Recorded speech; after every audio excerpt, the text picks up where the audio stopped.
En 1957, la Communauté économique européenne est créée avec le traité de Rome. Le texte prévoit déjà la libre circulation des personnes, mais il faudra attendre plus de 20 ans pour qu'elle devienne effective. 1984, des grèves de transporteurs paralysent le trafic entre la France et l'Italie.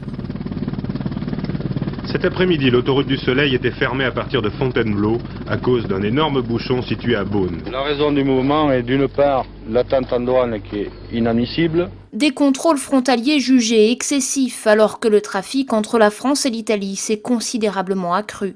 La pression économique pousse les États jusqu'alors réticents à un territoire sans frontières à franchir le pas. Le 14 juin 1985, les représentants de 5 des pays de la CEE se rencontrent dans le village frontalier de Schengen. Et c'est sur un bateau que des représentants de Belgique, du Luxembourg et de Hollande se sont réunis avec leurs homologues allemands et français. L'accord est désormais signé, il entre en vigueur demain. Tout automobiliste qui arborera un disque vert sur fond blanc pourra désormais franchir les frontières des pays signataires sans avoir à s'arrêter.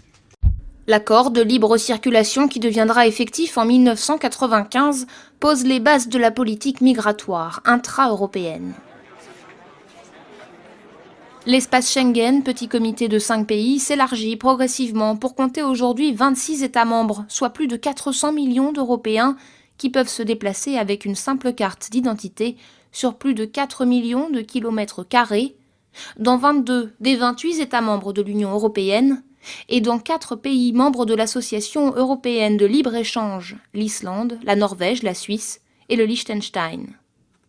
En revanche, 6 États membres de l'UE ne font pas partie de l'espace Schengen.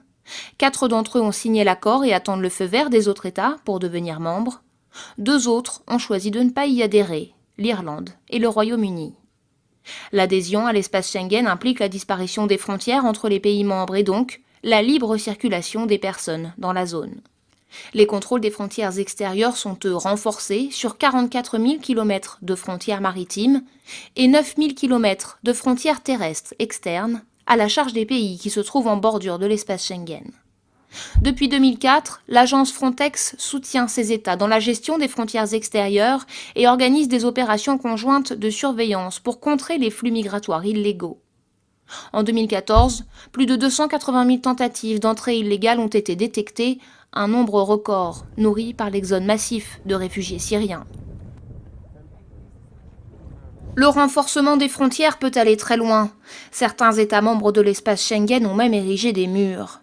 L'Espagne, dans ses enclaves nord-africaines, la Grèce, qui a commencé en 2012 la construction d'un mur de barbelés à la frontière avec la Turquie, ou encore la Bulgarie. À l'intérieur de la zone, le principe même de l'espace Schengen de suppression des frontières a été remis en cause à plusieurs reprises.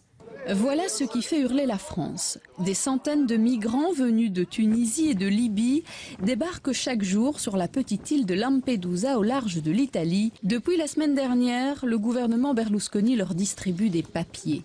Des permis de séjour temporaires leur permettant de circuler librement dans l'Union européenne.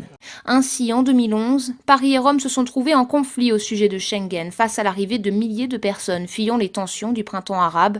Nicolas Sarkozy menace alors de demander la suspension des accords de libre circulation.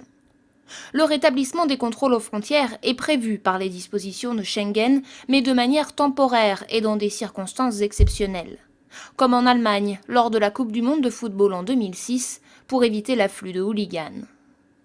Même s'il est perçu par ses détracteurs comme inadapté face à l'afflux de migrants, pour beaucoup de citoyens européens qui circulent librement depuis 30 ans, l'espace Schengen est devenu un acquis, voire une évidence.